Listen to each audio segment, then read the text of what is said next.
Sci-Fi. Hey everybody, welcome to Real Life Sci-Fi with Wade and Willie. I'm Wade. I'm Willie. This is a podcast about the paranormal and contemporary mythology. Join us on patreon.com/reallifesci-fi for access to 2 bonus episodes a week, video feeds, and more. And visit RealLifeSciFi.show for all of our links. If you have a topic or guest, you can find us on the Discord, or you can email us at WadeandWilly@gmail.com. Let's welcome aboard the SSRLSF, returning second time. Yeah, It's my second time. Stand-up comic via Palm Springs, California, Justin Lentz. Hey, Justin. Hey, everybody. What up, dude? Thanks for having me Thanks back. for being here. Oh, it's my pleasure. What did we talk about on your last episode? We talked about ley lines, and we talked about the conspiracy of demarcation. Did I make an Emily DeMarcardo joke? Oh, I don't remember. Well, here it is. Something about Emily. I don't even know who that is. I just know that name. I just told a friend of mine, the punchline is in the pacing. Yeah. This is why I never did stand up. Wow scale.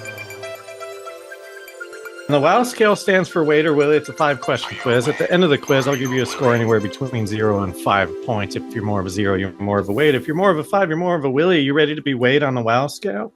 Oh, yeah. First question, 3-parter. Do you believe in aliens? If so, have they visited Earth? If so, have they visited Earth in the last 300 years? Yes. Yes and yes. Okay. Ghosts. Oh, ghosts. Yeah. I thought there was another pacing question where there was going to be a long ellipse and then the rest of the question. Yes, ghosts. Now let's dive into the world of ghosts. Sorry. What about Bigfoot?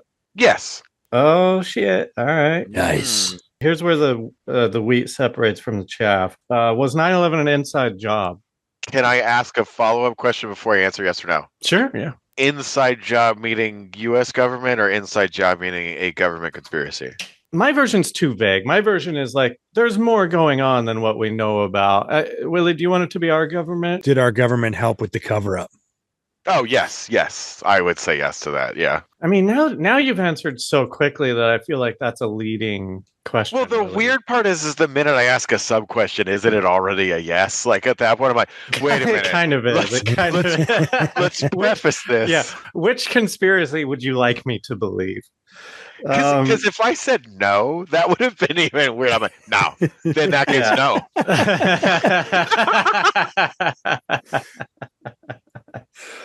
All right, last question. The multiverse. Do you believe in the multiverse, and do you believe that we could maybe transfer into it or out of it at some point? I'm going to say yes. I oddly have science to back some of that up, but like, I would say yes. You're a full-fledged 5 now. Yeah, I was going to say, yeah.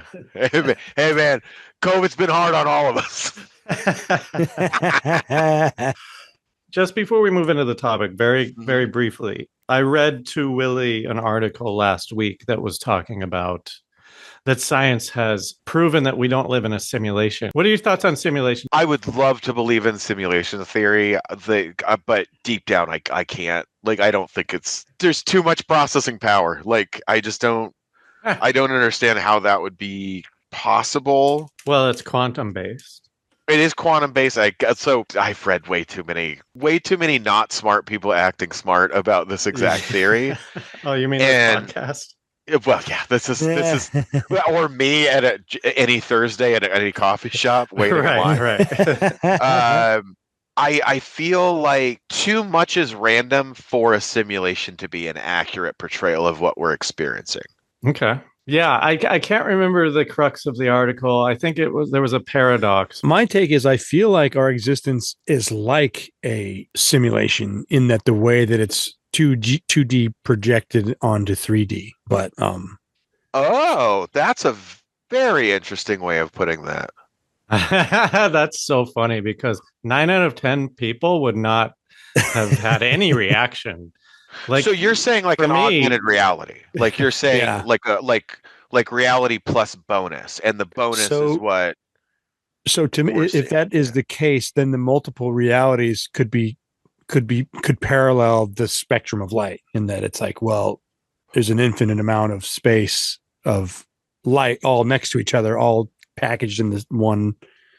But and all completely perceivable in different ways from different directions. I don't hate it. It feels like that has legs, like right, tinfoil wrapped crazy legs. I know. I'm like, honestly, I'm excited that you're on board, because like I could say that to 20 people and not one of them have a reaction. It's like, listen, okay. I'm sort of into this shit, and I don't even know how to talk to Willie about it. Like, so I don't even have any shows to plug, so I'm just going to plug PBS documentaries about the multiverse right now. I don't understand how you can have socialized media and then spend a lot of the money on like conspiracy. Like, how do they justify that? Are they like, I get it with like comedy and stuff, but is there not some minister of like entertainment who's going like, no, not this. Yeah, this entertainment is subpar. This is too close to our state secrets. Well, that's what's kind of strange about, I mean, it's like UFO theory and all that stuff, is like the way that people have described the reaction to the conspiracy theories, especially UFO theory and things like that, is the crazier somebody is that believes in a theory that has weight, the crazier that theory then becomes. Yeah. So just because somebody has been abducted by aliens and that person is an idiot, that doesn't make them a smart person. They're still an idiot. So why not just let that person go tell their story? Because everybody knows that person is an idiot. It's the Simpsons thing where, like, when Kang and Kodos abduct Homer and they bring him back and they just spray him with rum. Yeah.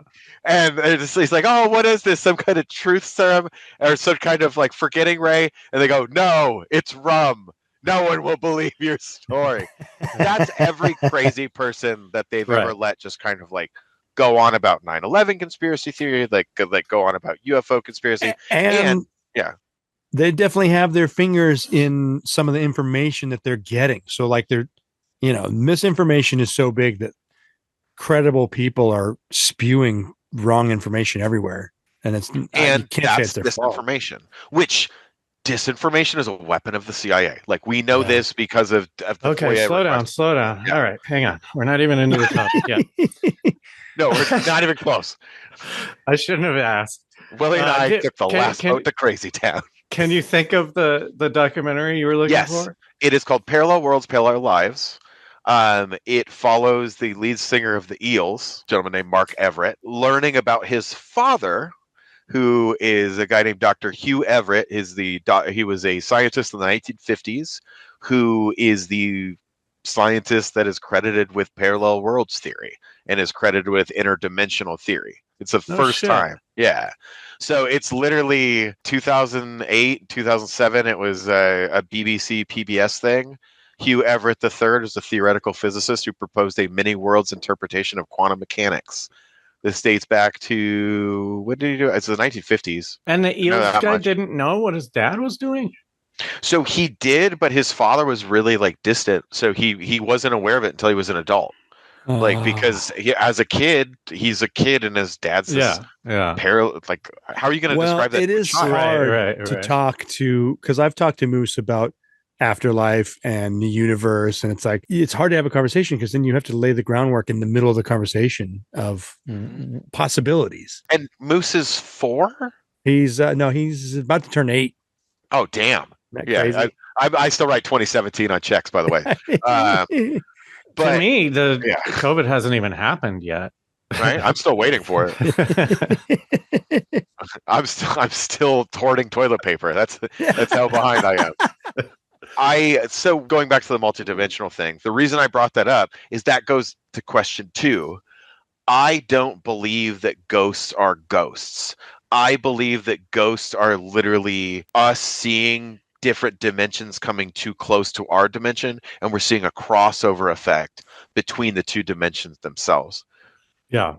Like, I don't think it's ghosts we're seeing. I think that we're seeing literally. I'm into that too. That's why, like, sometimes I can just say that, oh, it's energy, but it's like, to say that is a throwaway, because it's like, well, it's kind of, the definition messes up what I think my problem with that is that too, I don't know, boring. It's more fun to think that my grandma like visited me the night of her death, and that now every time I see a butterfly, it's my grandma saying hello. I know, but I think that energy is valid too, you know. And also, there's times where I felt like really dark things, and I'm going like, I know that I could be anxiously tricking my brain and believing in something, but there also could be something there that my body perceives that I can't understand. Exactly. So here's the thing. Here's how I combine the Wade and the Willies of this podcast. I take your sarcasm and I throw it away, Wade, and I'm going to pretend that you just meant all of the thing about the butterfly thing.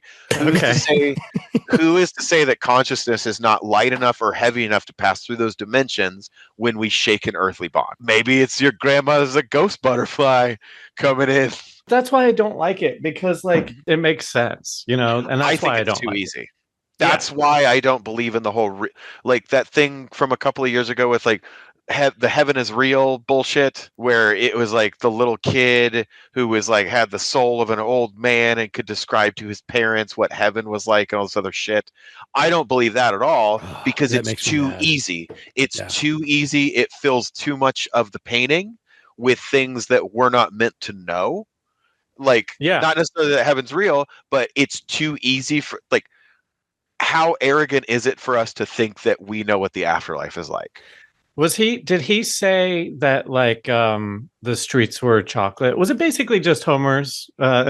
His thing was like the streets are gold, and it matched like this whole that evangelical. That's so stupid. That's what throws me off. I know we're getting off, but like we haven't even started that topic. We haven't even started. Just the idea that a child could be influenced by what they think heaven would look like. Because I've had conversations with Moose where it's like he believes in Jesus, and I'm like, where did you hear this? Like, why do you believe this? And you gotta stop. Put a stop to that, man. That's I'm definitely like, okay, well, some people believe in this, some people believe this, and you know what? Some people believe in that do believe in Jesus. Raping people your age. Now, do you like Jesus? Don't let him start with Deuteronomy. Let him work up to it. All right. Let's fucking rock. Let's go. I was just gonna. It's funny it's with kids, man. It's like, where do they learn this shit? Once you start sending them to school and shit, but also like the idea of like a golden heaven could be from like a Tom and Jerry cartoon. Oh, you know what I mean? Gold makes me laugh so hard. I'm like, the one place where I can't spend it, I get to walk all over it. Yeah, like what? Silly. It's like, and also gold would make terrible roads. It's so soft. It's also conductive, which means you drop a taser in heaven, you're all dead. Like it's gonna go forever. Lightning in heaven. They definitely have tasers. They definitely have everything that we have. It can't be heaven if they don't have everything that we have. If you have streets of gold and you don't have anything else, like I mean, we didn't have houses. Streets of gold is naked. God, it's just such a child. It's like fucking gold. Like, who gives a fuck about gold? I want to make up a fake story about visiting heaven, and like I accidentally went in like the middle of April and had to like fill out my heaven income tax. But it's cool though because it's heaven, because the income tax is much lower than it is on Earth. It's like, huh? Hey, have it here. We gotta have it there. I think that's a pretty funny rule. If we have it here, they have to. Because what if you needed to be in traffic for some reason, but you're in heaven? Oh God, I want to know what a heaven Cybertruck looks like so bad. Oh my gosh. Does it have a bunch of headlights so it's actually biblically accurate? Anytime I hear somebody say "as above, so below," in reference to the ocean that we can't break through going out into space, I'm just like, well, we've broken the surface of the ocean. We know what it looks like underneath the ocean. So like, as soon as you say firmament in the flat earth world, I'm just like, I'm out. Because then it becomes this weird, like I was saying about the whole like heaven theory, it's too easy. Like it makes your thing a tight, neat little package. And if we know anything about life, we know that it's like all the loose ends aren't going to be tied up because we'll never understand the puzzle completely. The one thing we cannot do is define the afterlife. It's impossible. That's what makes me so mad about this kid saying what they say. I don't know if they say that in the Bible or what, because I don't like study, but like I don't know if they don't talk about reincarnation. Not in the Western one. Yeah, I just meant Streets of Gold, but how? So Like, that is a thing how in the can, Western Bible. Is Okay. the gold palaces and gold, like, So it's that pisses me off because Yeah. that just Should. means that this kid like read some shit or was told by his parents this thing, and it's like, dude, no. Like, if there's a description of heaven, you can immediately write it off because nobody knows what it is. I'm also fuck not pessimistic. I'm very skeptical the minute that something can be manipulated Yeah. to kind of match a narrative, including a child, by especially manipulative a parent and like things like that. Honestly, if Moose was like dead on conspiracy theories, I would blame Willie about that right away. Oh, The dude, Jesus I thing always is such a curveball. I'm very safe at telling him, like, well, because like he didn't used to believe in Bigfoot, now he does, and like, most people don't. I try to remind him that like people have different beliefs, and The weirdest part is how you're like telling him all that shit about Jesus, and you didn't know it's just some kid in his class that he likes. Yeah, he's trying to impress a girl by how much he knows about Christ. That's how little kids work. That's so funny. But I am very excited about this topic. Yeah, let's get into it. Willie, hit us with the topic. all right, Yeah. here we go.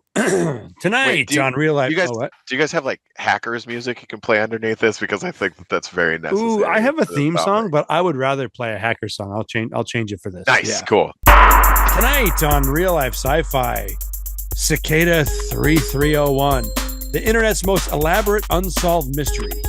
Puzzles for hackers? Recruitment tool for an intelligent agency like CIA, NSA, MI6? Grab a drink and join us as we delve into this mystery with someone who worked on the 2014 puzzle tonight on Real Life Sci-Fi. Yeah. Okay. Yay.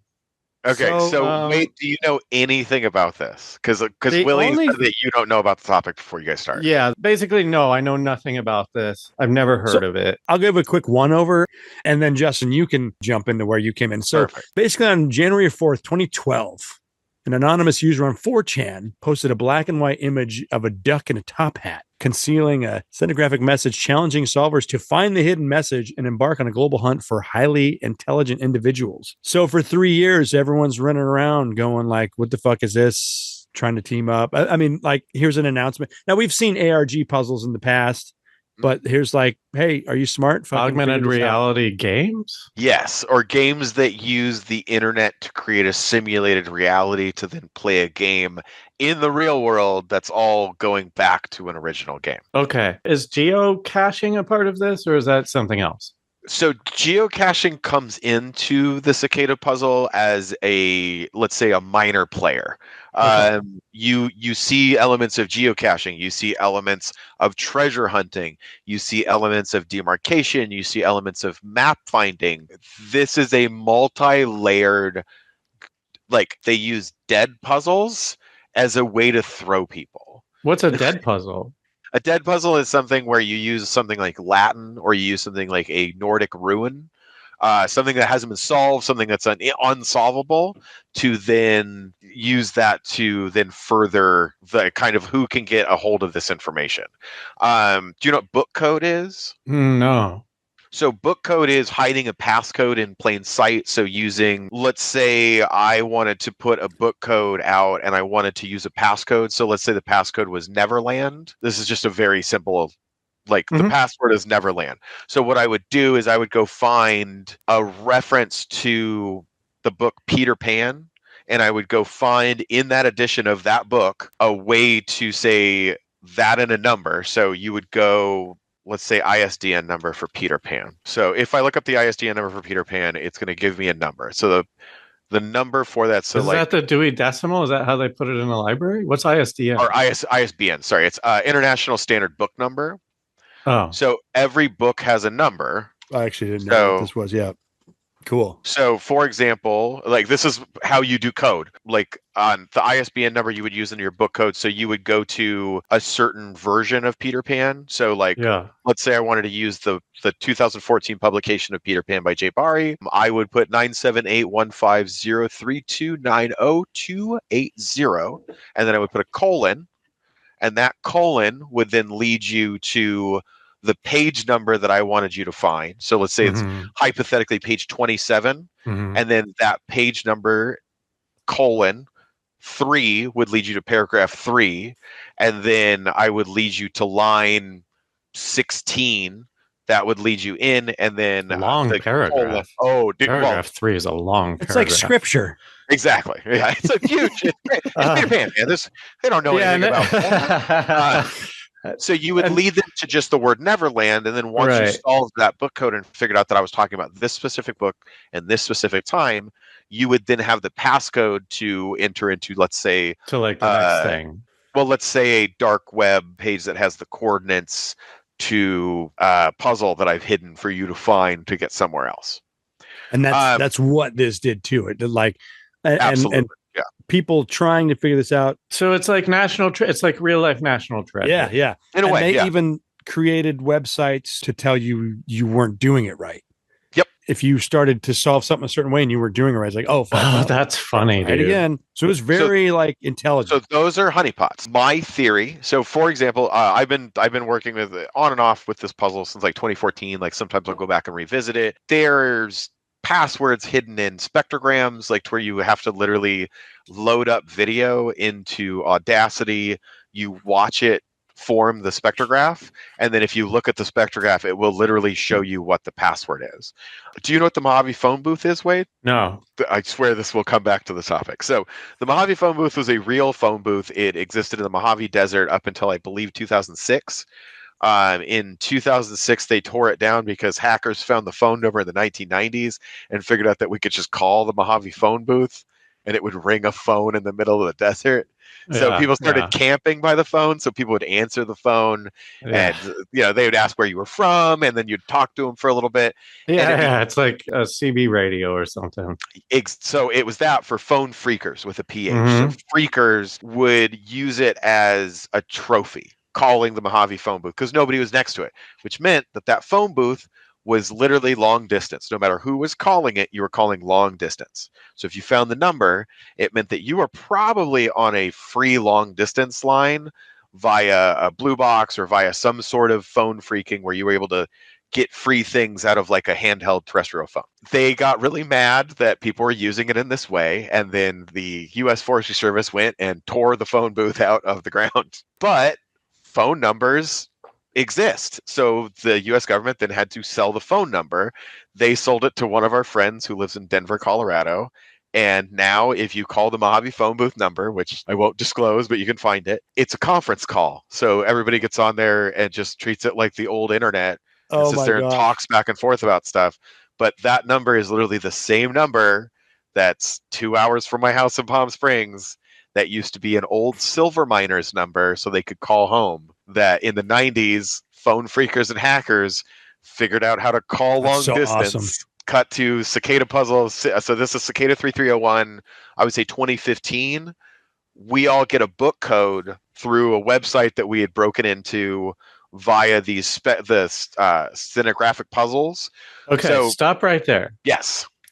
It starts as a picture of a duck wearing a top hat. But this is, and you said 2014, didn't you? 2012 is when the duck came out. Yeah. 2012. And so then there was stenography in there, and you find the whatever that is a hint to. I'm just trying to do the chronology of like how far this puzzle got before Justin got involved. Right. So over the next 3 years, there's three main puzzles: 2012, 2013, and 2014. So you jump in 2014, like the third puzzle is out. 2014 is still in play. 2014 to this day is unsolved, and it's still in the process of being solved. So 2012 and 13, they're done. They led to this 2014 they led, like one, the and 2012 led to the next one, and then like everyone shared that they cracked it, and then so everybody jumped onto the next one. What was the process of cracking and how many people were working on this? Like, how big is it, and how much has it grown? Right, I would say probably 500 total worked on the first puzzle in 2012, and that's an optimistic number. I would say it's probably less than 500 people. Here was the message that came from the first one. Hello, we are looking for highly intelligent individuals. To find them, we have devised a test. There is a message hidden in this image. find it, and it will lead you on a road to finding us. We look forward to meeting the few that will make it all the way through. Good luck, 3301. I kind of just want to talk about this puzzle, but it feels like maybe, are we going to talk about like what this puzzle could possibly mean, or are we just going to talk about the puzzle? I'm happy to do a little bit of both. I thought that the 2014 one was solved this year by quantum computers. Was it now? Oh, no. Is this devastating? It's earlier this year. In this community, is quantum computing like looked down upon? Because that's I would not say smart. definitely. However, I would also say this, Willie. The one that I think you're referring to, I am almost positive, like that is a honeypot. I think that's my theory, is the thing that was solved is not a real piece of the puzzle, and it was designed to trap a ton of solvers. And so it did its job very well. Okay, so awesome. So a honeypot is actually devious. It's not nice. You get to a honeypot and you think you've solved it, but it doesn't say like, look again, idiot. No, so a honeypot is it's literally, I am using the term incorrectly because that's how we would use it in solving. A honeypot is a CIA trap. A honeypot where you fuck somebody. Yeah, where they're literally. Yeah, I'm watching The Americans right now. Yeah. It's good. If you guys haven't watched The Americans, like I put it off for a long time, but it's pretty good. So anyway, honeypot, go on. A honeypot in this scenario isn't, well, obviously it's a bunch of internet nerds, so it's definitely not sexual. It was a bunch of people that were the puzzle, even when it came across my computer, it felt too easy. It felt too good. It was too hard to solve. It took a lot of brain power to even get there. And then once we really kind of noticed what we were looking at, I was just like, this feels like a trap, because none of this is solvable. And is it easy to describe the puzzle in a way that we would understand it? Think of it like it's a scavenger hunt, but it uses really advanced. No, but I mean the actual clue, the real that you're puzzle. working on. What cipher did they use for the first one? They used the Caesar cipher, which they use a Caesar cipher -3 for one of the first parts. Which the way that you figure that out is you hit a Caesar cipher. Do you know about the Caesar cipher, Wade? I don't want to lose you. I mean, I know what a cipher is. I'm imagining it's just some kind of famous cipher that puzzle people can pull from. The Caesar cipher is like the first one. So Caesar cipher is literally A equals B, B equals C, C equals C. Oh, sure. Okay, yeah. That's always cipher. That's always on the online IQ tests, and I always get it right so quickly, and I feel very proud. But I didn't know that. It's how they made the Caesar salad. No, like with the Caesar cipher is fairly easy, but the Caesar cipher can also tell you, if you just push something through the Caesar cipher, you can see if it's a Caesar. And a Caesar cipher without any numbers attached to it is literally just a +1. Caesar cipher -3 is +1 -3. It's a -2. So then you're dealing with A equals Y, and then you just extend down the list. So the duck. So back to the top hat and the duck and everything. Yeah. So that image, the hello message, that was the second website that you would get. The way that you would figure out that website is you would basically start to manipulate the color. So you take the image, download the image, throw it through a bunch of different color tests and see if anything starts to pop out. What you start to notice is the cicada in the background, which is the logo. If you don't know what it is, it's the picture of the Silence of the Lambs. Yeah. Moth, whatever. Yeah. Yeah. Just so that is pretty iconic, and it definitely came after. It was definitely influenced. Right. So is the next step to watch Silence of the Lambs? No. So if you look really closely at the Silence of the Lambs, it's bodies. Like if you look at the image they're making, it's actually painted bodies. Like that's the whole point of that image. So the cicada in the puzzle, what they were saying with it is they're saying, if you don't solve this, we disappear for another 15 years. That's how everybody has taken the cicada reference, is we're in plain sight, but we're buried. Like you're not going to see smart enough right now. We'll be back. Yep, we'll come back when you are. In the first image, the top hat duck image, you literally start flipping it around, and it tells you that you're wrong. It says, oh no, there's nothing going on in this image. And then if you flip that again, you get the website that takes you to that first message. the other thing that that message, the black screen that you're talking about, Willie, that is also a stenography effect as well. So if you flip that, you get another website. That website would take you to a dark website, which then takes you to an administrative, it was like an admin and passcode website. So you had to break something. And then they went back and they hid other stuff as far as like how to get into that website and how to go here. Long story short, with the original one, it wound up being you broke enough websites down to where it told you that you had to go scan these 6 images that were on 5 different continents. After 2 of the 6 got scanned, then they released a statement on 4chan that said, we are against you working in groups. This has to be a solo effort. We will punish anybody working as a group. Who knows who some of these solvers were? 3 or 4 of them were able to get there. And we're able to get to these certain things. And it was so indiscriminate and so inconspicuous the way they put these QR codes out there. Some were on like poles. They looked like a band flyer, but it was literally just the cicada with a QR code underneath it. And there was one in Japan. There was one in the UK. There was one in Germany. I believe there was one in North America. I think it was New York. And then there was one in LA. So it was like they hit them everywhere. You had to literally circumvent the globe to get to them. But once you had it, did they change it? How did they? It led you to a site. So that site, heavily monitored. There's somebody always watching that site. So any new IP address is going to immediately be suspicious. So they were starting to like, how much do you know about information security and like websites and stuff? Do you know what a whitelist is? How to whitelist a website? Yeah. So there's also blacklisting. So whitelisting is you put everybody's IP in there that you want accessible on that website. It makes it to where that website is not published, but it's available for those people on that. So my friend is at 63.73.168.1. Okay, I'm going to put their name in the whitelist so now they can see my website. You can also blacklist. So if you leave your site public and you're sitting there monitoring activity and you start to see some activity you don't recognize, you could blacklist those IPs, knock them out. That way they can't see your website anymore.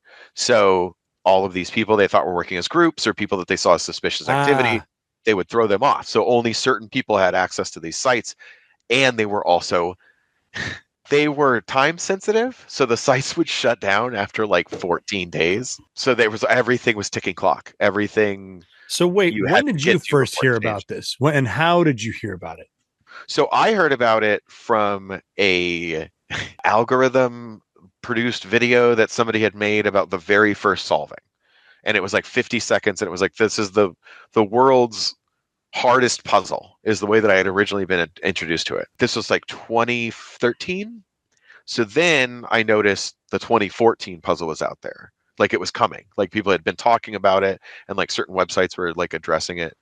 And it seemed really fun. Like it seemed like I wasn't really doing a lot of time. It seemed like a thing that I could kind of, like I'm autistic, so it's like puzzles, like I'm in, like, hey, it's puzzle. And adding the degree of difficulty made it really intriguing to like even attempt it. Started to go after it, started to learn a lot about it, solved one of the book codes, which was a Ronald Dahl book that I figured out, or Roald Dahl book, and was able to kind of help. And then it was like, oh my gosh, I'm like helping with this group as far as solving these puzzles. That's when we started to figure out how to do like spectrum analyzing.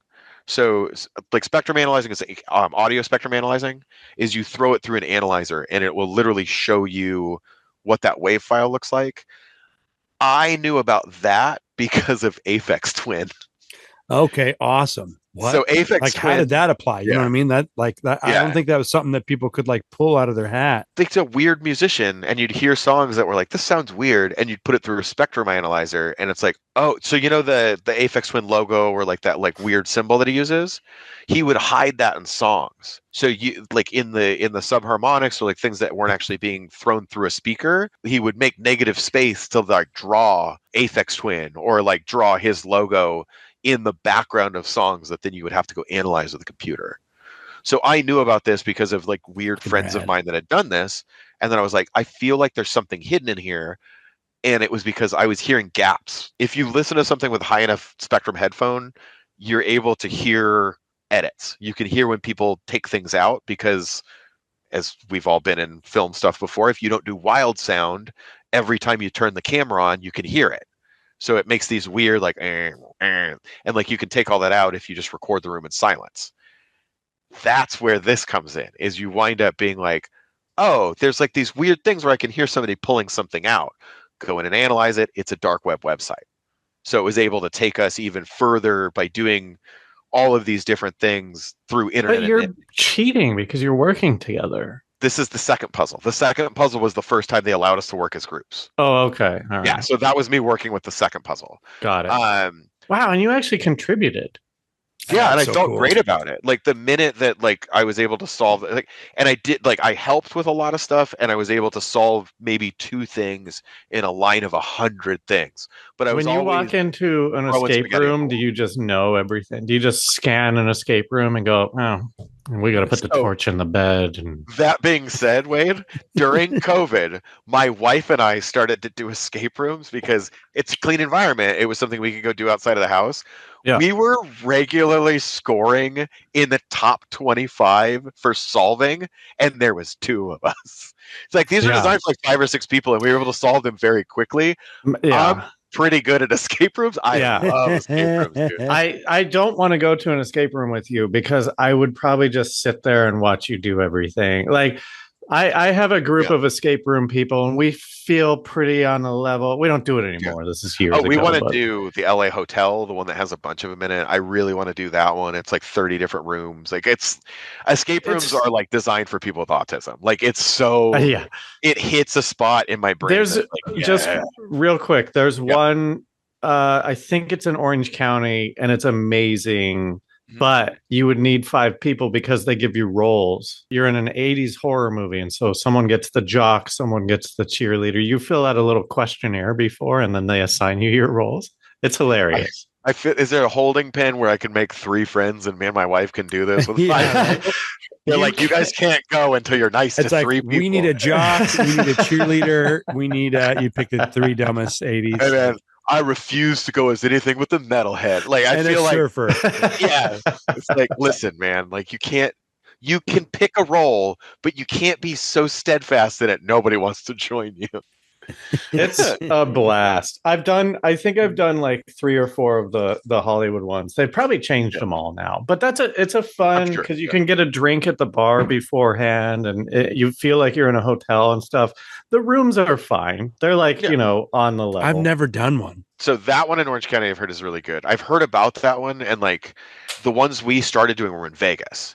And there's one, the name of it is deceiving because it sounds like the worst ever escape room. It's called Number One Escape Room, and it's in Las Vegas.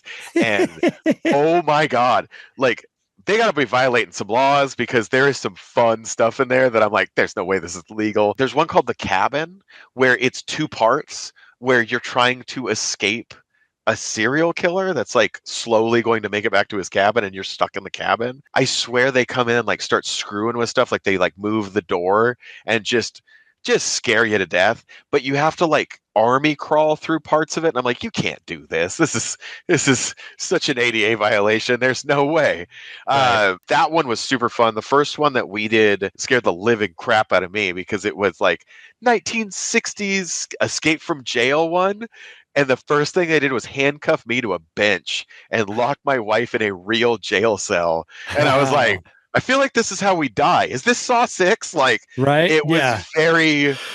And we did being it a serial killer between ICE and escape rooms, being a serial killer has never been easier.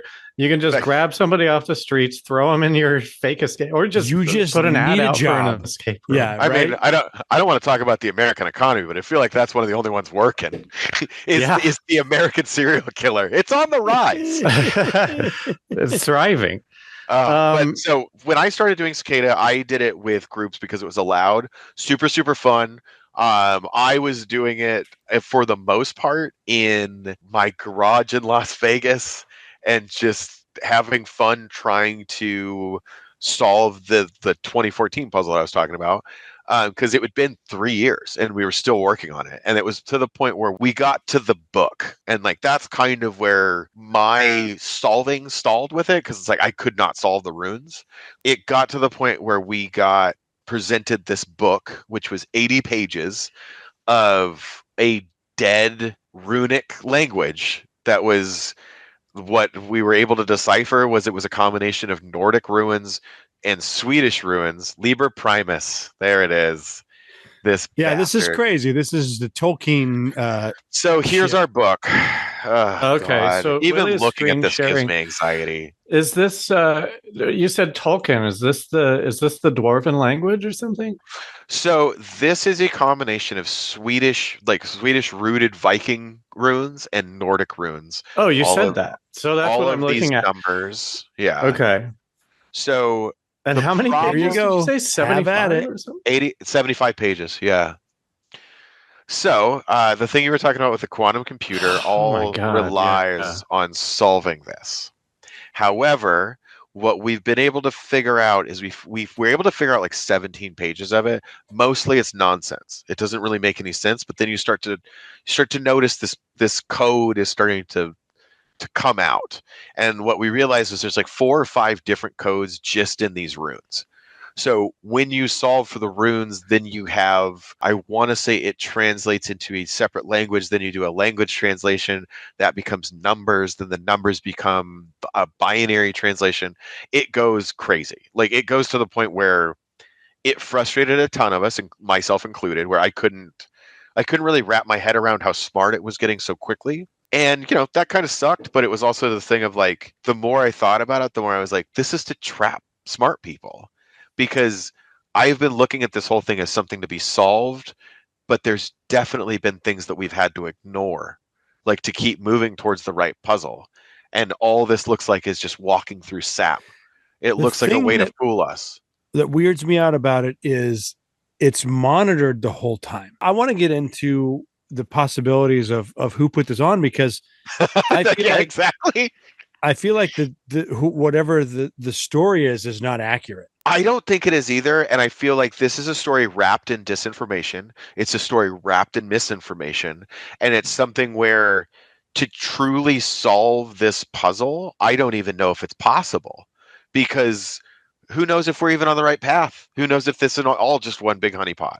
Like, to where we know that certain parts of it have been solved. And we know that because of things that have been revealed and things that we know. However,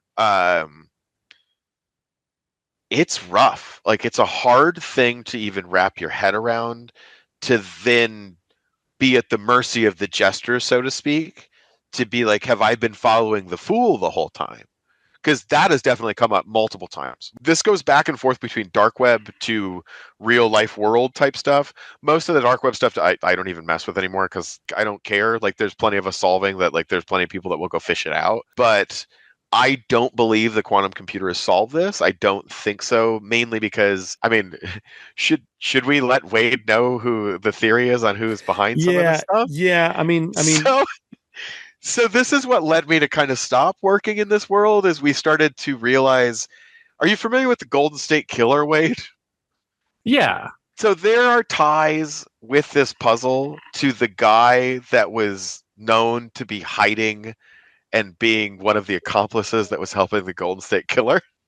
So all of us immediately were like, nope, not getting fooled by a goddamn serial killer. Right. Even if it's fake, that's enough to make me stop doing it. It's also a thing where, who knows, like at that point, because when that guy is in prison, so the guy that was caught with the Golden State Killer being caught, this was 2017 when they got arrested, there has been zero, not a single website presence since 2017 that matches the 2FA code that we use. That's right. So code. It supports the idea that that was the person, and it's weird because it just feels so much bigger than that. But the code has never matched. Literally, like when you look at the original code at the bottom of all of the Cicada references, there is a code that has always been decipherable. It's always matched, that it's the person. Not since 2017 has that code ever matched. It always matched. From 2012 to 2017, that code always matched. So who knows if somebody picked up the reins? Who knows if this is somebody else? This is an ongoing conspiracy. And also, people tend to think there's another side of this conspiracy theory, that people think it's the CIA. Like, people believe this is a recruiting tool by the CIA and the NSA to find people that can kind of live in both worlds, as far as like, logic, hacking, stenography, all of these different like ways to stay anonymous, because like Willie was saying, these websites are monitored, and some of the websites that are monitored, half of getting around that was to get underneath that monitoring. There was a way you had to break in, and they would leave that part of it open. But if you got caught, they'd blacklist you. You'd get blacklisted. You couldn't even access it. It throws me off because I always think that the smartest people around are just going to get blackmailed into working for CIA, and then they're going to create things to try to find. But if you could work for the CIA, wouldn't you? I would do that. I don't care. I really don't care about like the personally morals. There's too much to lose because you don't retire from the CIA. Not That's at why that I level. love. That's great. So the only way out is to die? Have you seen the series The Prisoner? Well, things are yeah, exactly. I'm like The Prisoner to me is one of the most fascinating TV shows of all time. The Prisoner, okay, but The Prisoner is okay. It's a 1970s, 60s, right? Yeah. It's old. It's a 60s. It's old. Oh, let's not forget too that The Prisoner is a spinoff of what? You know about that, right? It's a spinoff of Secret Agent. Oh yeah. So the main, have you seen The Prisoner, Wade? I tried. It's too old. That main guy before The Prisoner, McEwen? I forget his name. Yeah. So before The Prisoner, he played a MI6 agent, and the show was called Secret Agent. In a lot of ways, The Prisoner is him retired. Like he puts in his letter of resignation. Like that's how The Prisoner starts. Puts in his letter of resignation, and then as he's sitting there in the elevator waiting to get to his, like drives his car in, like something bothers him. That's why he retires. That's the whole point of The Prisoner. And then he's drugged and then put on the island. Right. And chased by bubbles. The show's the show is also not in order. The Prisoner is not? Nope. There's a specific order to watch the show and to understand what's really going on. I'm not aware of that. So somebody figured it out. I want to say it's a public broadcasting station in San Jose figured it out. You guys are finding puzzles where there's not puzzles. No, I am bored and I look for them. Is this a legit? Somebody created an entire television show and then put it out of order for Easter egg finders from almost 100 years later? Wow. Yeah. Often recommended is the narrative flow and consistency. They did it on purpose to hide what's really going on in the show. So there is a specific order, which was, I want to say, originally founded by some weird public access television station. It's bizarre. Like, I mean, that's what's crazy about. Wait, okay. Why did we? Okay. Why are we talking about? Because of puzzles and because of the CIA and like you can't retire from the CIA. Willie brought up because that's how you retire is they just put you on an island with. Yeah, I don't know. I feel like if you're the type of I would join that if they're listening. I don't know if I'm smart enough or whatever, but I would totally join the CIA. I don't care. I think it would be fun.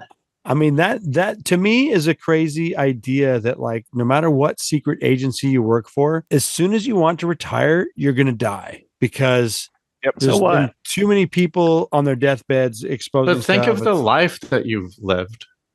You're going around, you're killing people, you're fucking drugging people, you're finding out secret information.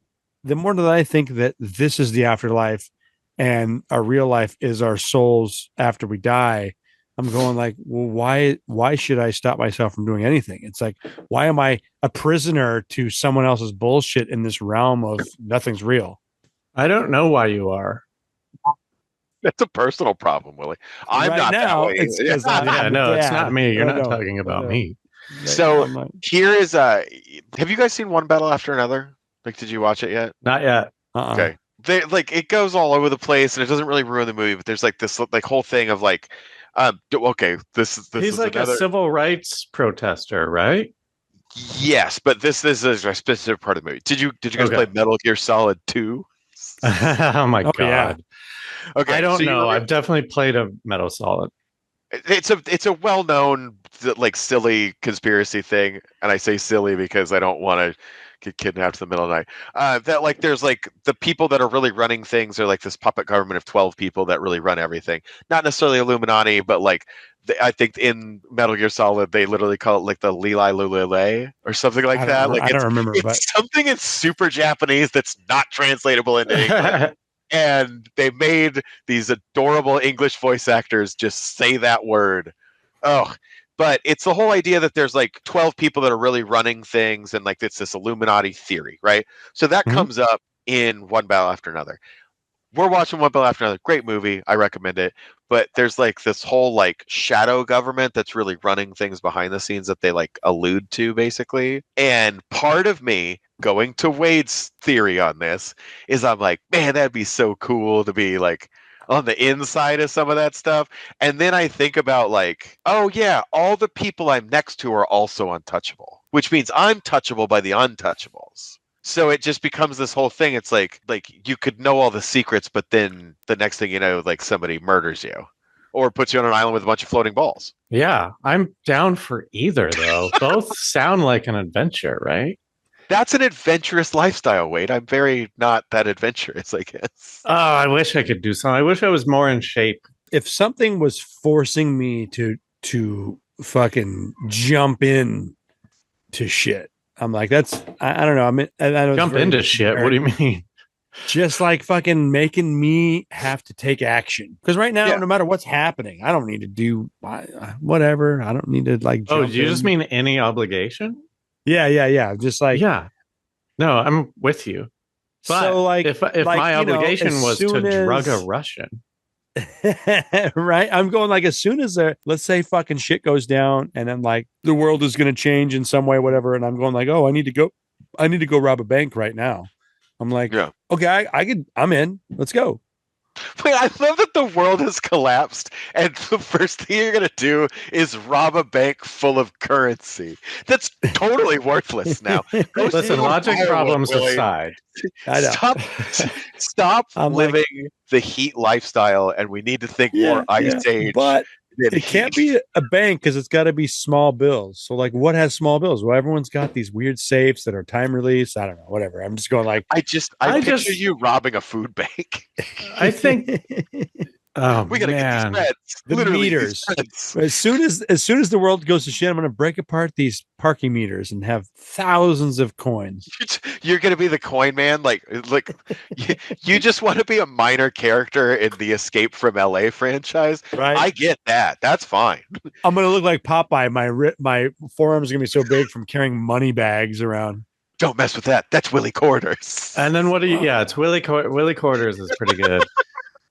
Oh, guys. Okay, here comes Willie Quarters. Like, you just don't engage with him. Because, like, what are you doing? Are you selling the quarters? Are you using them as weapons? Like, how do you? Well, I feel like there's at least 3 years of people still attaching to money, even though money doesn't work. Where it's like, well, this is still valuable. Okay, we've all been poor at certain parts in our life, and you've smelled what a bunch of quarters smell like together, right? It smells terrible. Your coat would smell awful. I don't mind the smell. Even apocalypse, like even in apocalyptic standards, it would be like, well, it's definitely the why does Willie Quarters always smell like that you could? I just don't like your plan at all. That for 3 years you're going to maybe bilk the people who still believe in currency. Well, we're literally poking quarter-size holes in your plan. I'm just going like, what is of value immediately, right? People aren't starving yet. Here's my new plan. It used to be gum. Now it's chapstick. I'm taking all the chapstick because the people addicted to chapstick don't know how miserable life's going to be without it. I do agree with you on that. And I do think that cigarettes will become valuable again because first, how many people quit? Oh, cigarettes are going to be super I think valuable.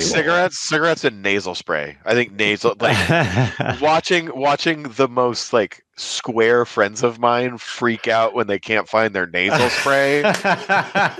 Holy shit. Like I've seen crackheads less intense than my poor friend with a stuffy nose. Okay, nasal spray is not bad. My plan is better because there's no shelf life. And even if there is, it's chapstick. Like, I'm gonna go build a river of gold. What is nasal spray over the counter? I just feel that's going to be gone. But if I get picture this. I'm why it's gone. Okay, that's fine. If you can get there first, I wake up late. I'll be there like 8 hours after everyone's been through it, and I can picture the pristine lineup of chapstick that's still just waiting there for me that everyone else considered not Doritos. And I grab all of that chapstick and I'm good. Like one thing of chapstick, you're going to have to give me like a sandwich for it because it lasts forever. And I've got a billion of them. Let's say chapstick went away. I feel like I could find some honeycomb and like just put some honey on my lips. That's fine. You try that. And then when you see me and I've got my chapstick, tell me how much you want my chapstick for, because honey is not gonna. Because I feel like if you're Sticky Lip Willie over here and you come across the guy who has like a solution that's not sticky, I think Wade's got a good plan. I forget how sticky. I haven't had honey in a while. You're right. You could use. I'm gonna get the petroleum jelly, and I'm gonna get like the stuff that could maybe be competitors, and then when I run out of chapstick, I'll start dipping into that. You're just down. It's like cutting your chapstick with a little. Sorry. Oh, that would be funny. I'm like burning it to see if it gets harder, so it's like chapstick or something. You learn how to wail just so that you can get the. Hey, like, fucking hey! That's how society comes back, right? Who knows? What are you how we rebuild? Chapstick. Dude, if I was the only guy in the world who knew how to make chapstick, I could fucking print my own ticket, right? Like, no one's gonna fuck with me at that point. Yeah, I'm a scientist at that point. I know, like that's the whole goal. I think now is to come up with, instead of like how to make money now, it's like how to make money when you can't make money. Well, my whole thing, like I swear, like the whole reason I know that we are like. It's like the apocalypse is on its way, like as far as like civilized society collapsing, is because I turned 43 in December. My entire life has been nothing but dead professions that don't exist anymore. Yeah. Like I was a 35 millimeter movie projectionist when I was in high school, and I was like, this is totally gonna last forever. and then I was a Cisco, like I had a CCNA. I was a Cisco certified network associate, and then I got laid off in 2008 when the financial crisis happened. So that doesn't even exist anymore. Like I feel like at this point, like I should learn how like black powder works, because I'm like, listen, if everything that I choose to learn how it works dies off, I'm just gonna start learning dead professions now. Oh, or it's interesting. Learn professions of something that you want to die. You should go into like nuclear weapons making, and then that'll go away, and then we won't have any more nuclear weapons, and then maybe society can correct. If I fail making a nuclear weapon, it's all over. I can't be given the option of complete global annihilation as a failure. It wouldn't. You're smart. You wouldn't fail. I don't want everybody's last word to be what happened. I want if I blew up the world and everyone said what happened, I would be satisfied, as long as it doesn't say what did Wade Randolph do to end the world, and then my name's everywhere.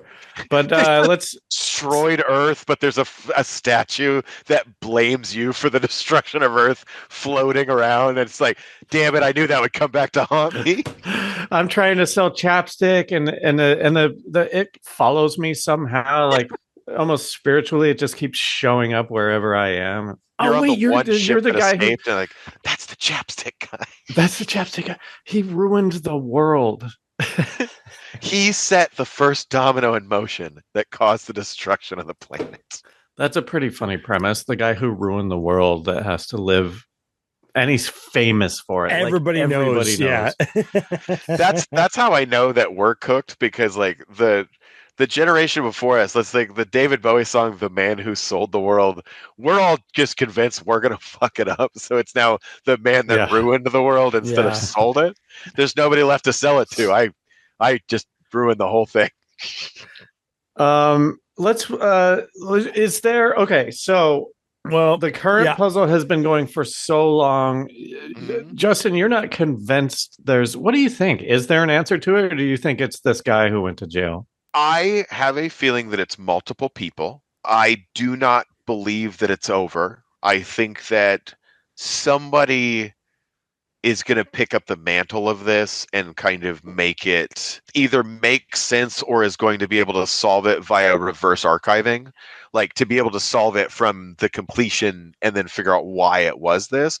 I think we're 5 years from a documentary of it being anywhere close to making sense. At this point, Jesus Christ. I mean, if that's true, we Yeah. should start the documentary right now. And in 5 years.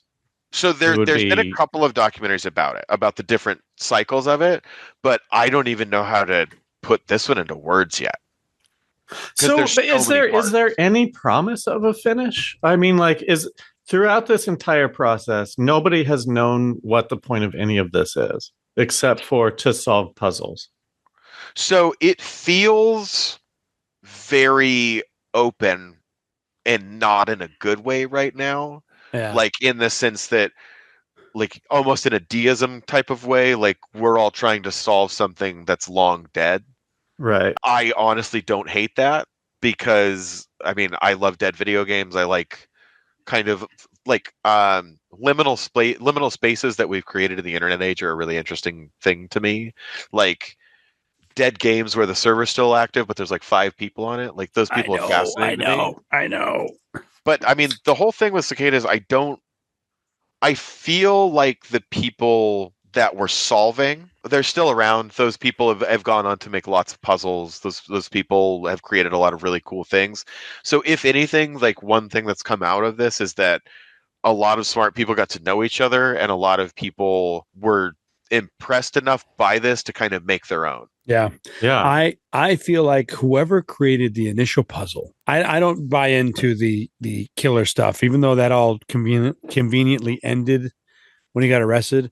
See, I've been saying this the whole time, and I feel the exact same way. It's too easy. This is another government secret agency jumping into us, and our secret agencies are all paying attention.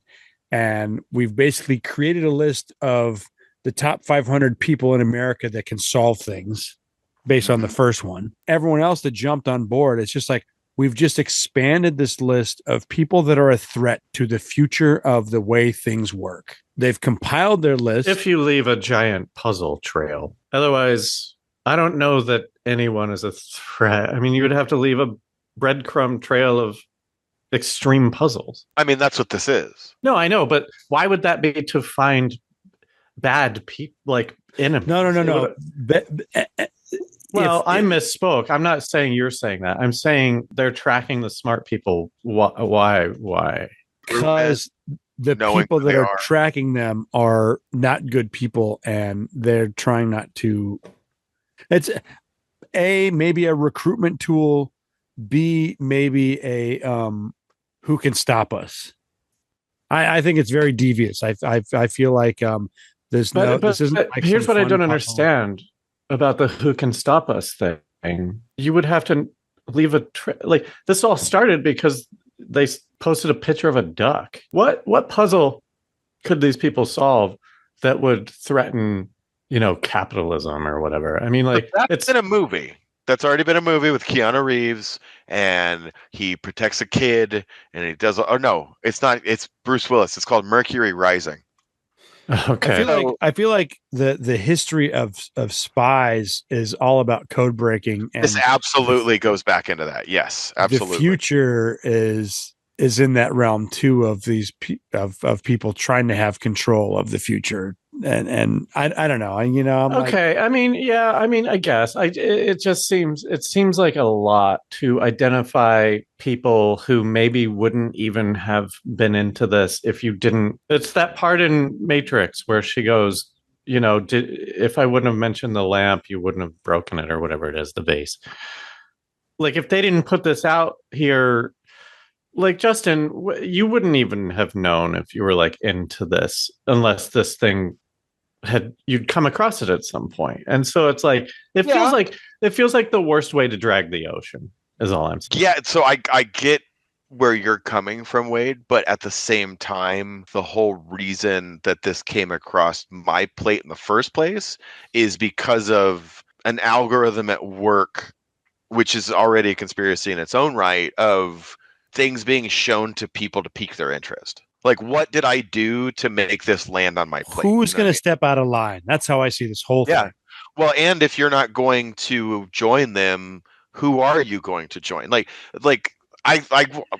love to think that it's me being smart, but it's totally me being just fooled by every 90s spy thriller that I've ever seen. Is what I know from spy thrillers and spy movies is spies are inherently paranoid of people that are their peers and are willing to kill to keep their own secrets. Like, that's what we know from every spy movie that we were brought up on. Born Identity comes to mind and shit like that. So this goes back to 1998, by the way, Wade, which is, it was a hack premise back then. So Bruce Willis stars as Art Jeffries, a 9-year-old autistic boy who cracked the government's new unbreakable code. He can read Mercury, which is the name of the code, the most advanced encryption code, as easily as other kids read English.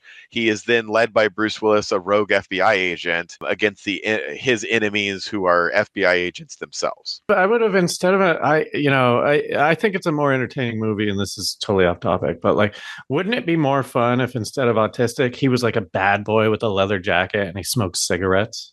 That's Terminator 2. Exactly. Absolutely. Everybody knows what Terminator 2 is.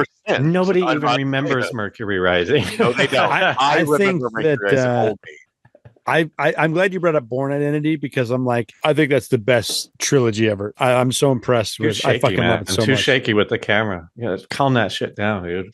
I want to see some punches, man. I don't want to see you shaking the camera. I know. And I'm like, I can recreate those fighting scenes, yeah, for sure. But I'm like, I love the spy shit. I love the spy shit too. My favorite scene in that is the meme scene where it's like, oh my gosh, oh holy shit, that's Jason Bourne. Like, when they spot him, it's like, you guys only have cameras right there? Like, you should have every camera.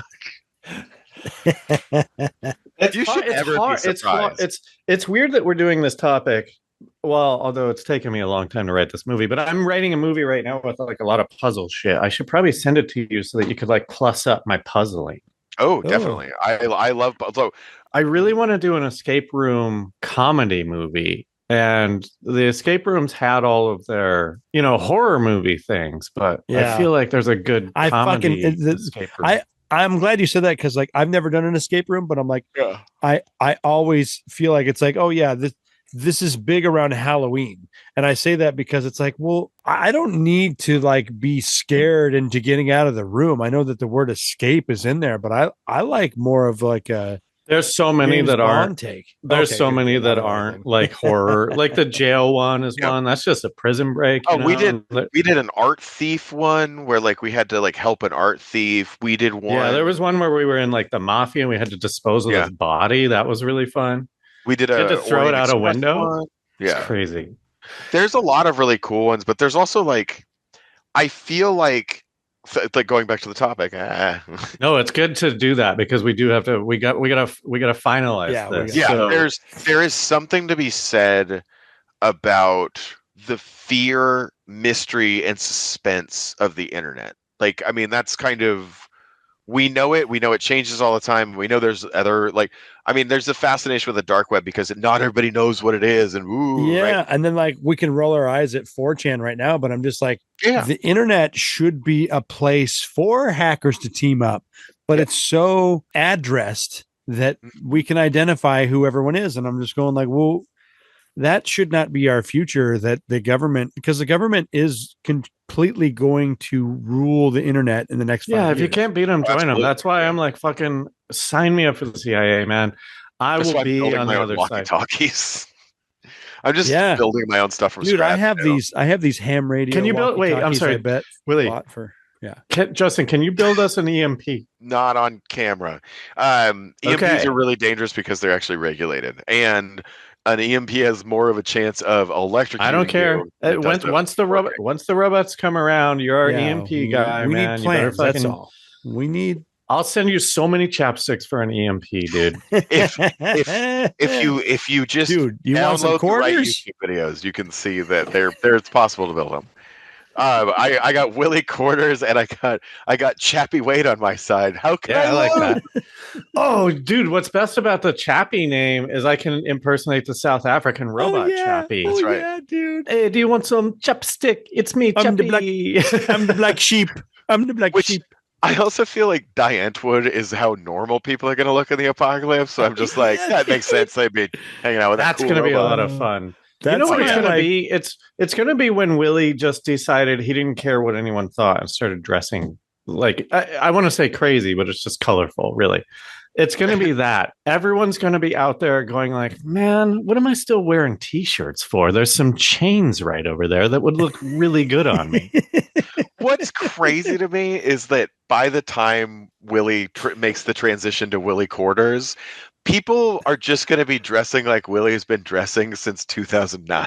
Oh, the fanny pack thing happened 10 years ago. He's been wearing them for like 20 years. Fanny packs are back. I'm going to a thing on Thursday where we have to dress up 80s, and I'm going like, I don't want to dress up like a character costume because I want to wear my normal thing and be like, yeah, everyone dressed like me tonight. You know, like, you need to dress like Patrick Bateman from American Psycho. Like that would freak everyone out. Is just full suit, passing your business card out at a party. Yeah. No, Because honestly, I feel like that's the only way to do it. I was in a Channel 101 sketch with Willie way back that was called Cool, and everyone else was in costume, and then Willie just showed up, and we were in an 80s cornhole gang, and no one looked as good as Willie's outfit. Yeah. It was amazing. But it's always fun talking to you guys, and I am always a huge fan of discussing anything dealing with weird internet stuff. Yeah, like I watched this week, and I was like, "Oh fuck!"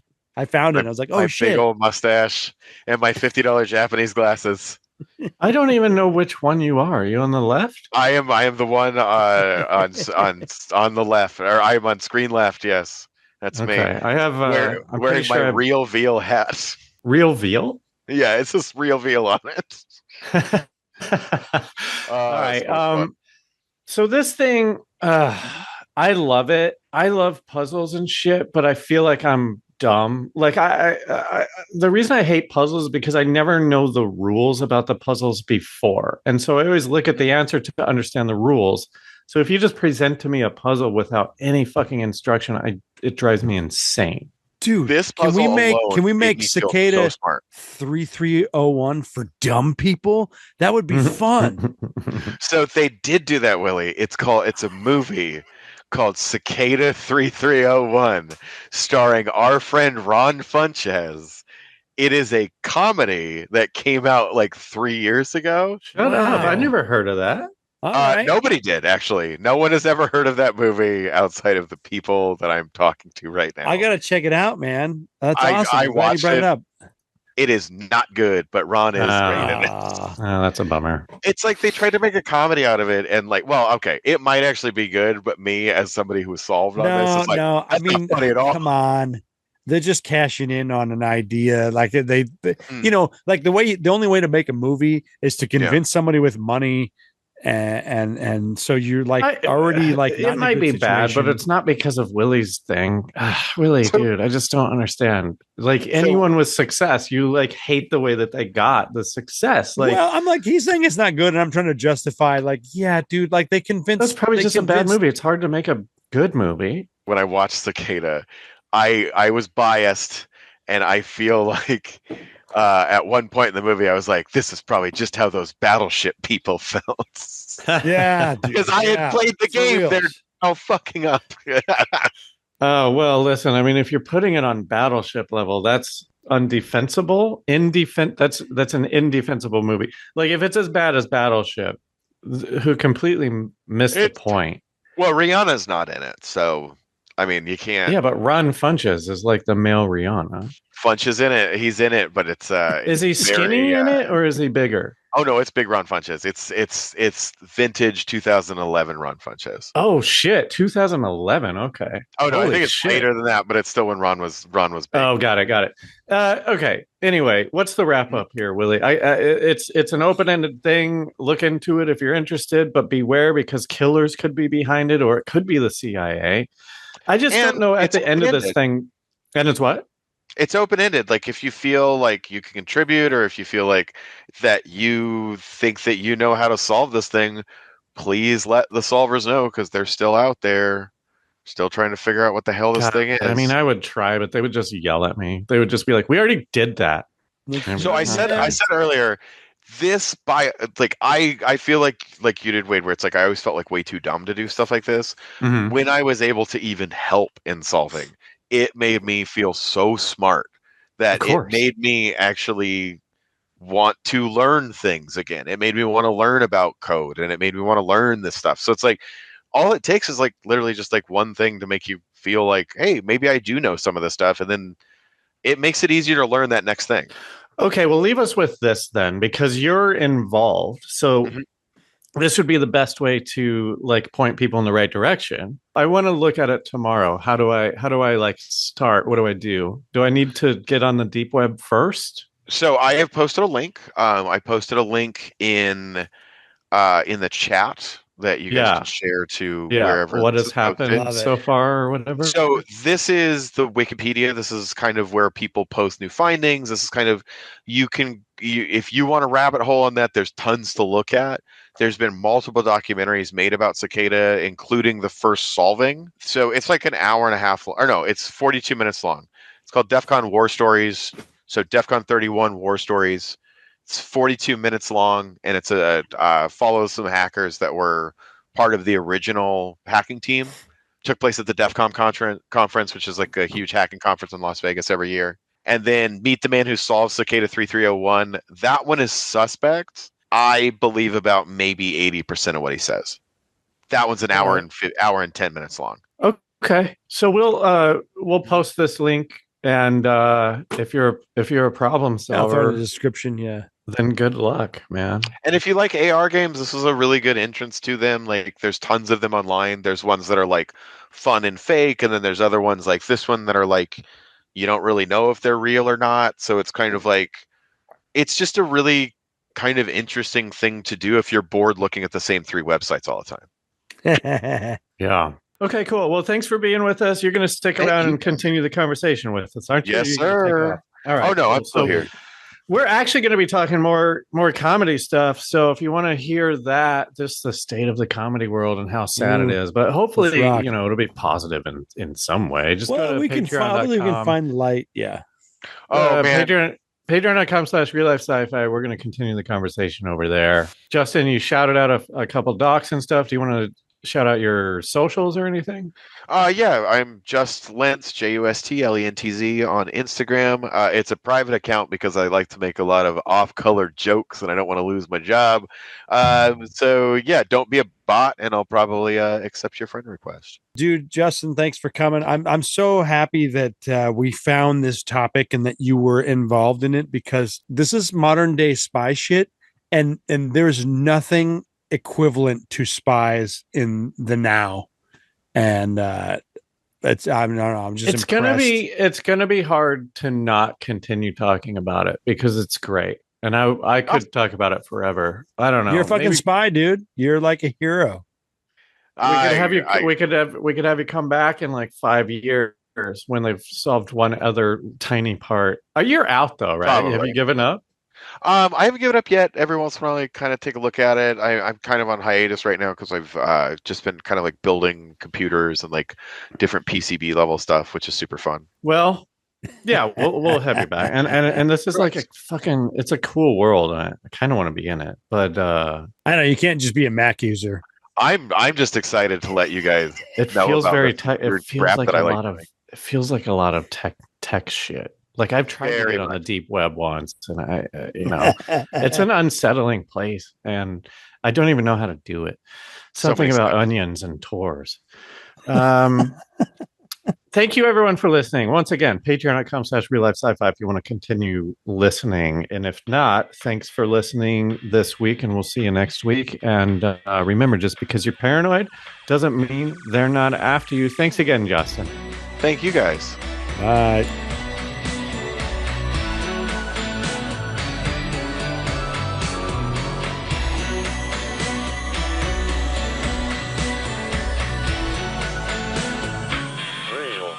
Sci-Fi.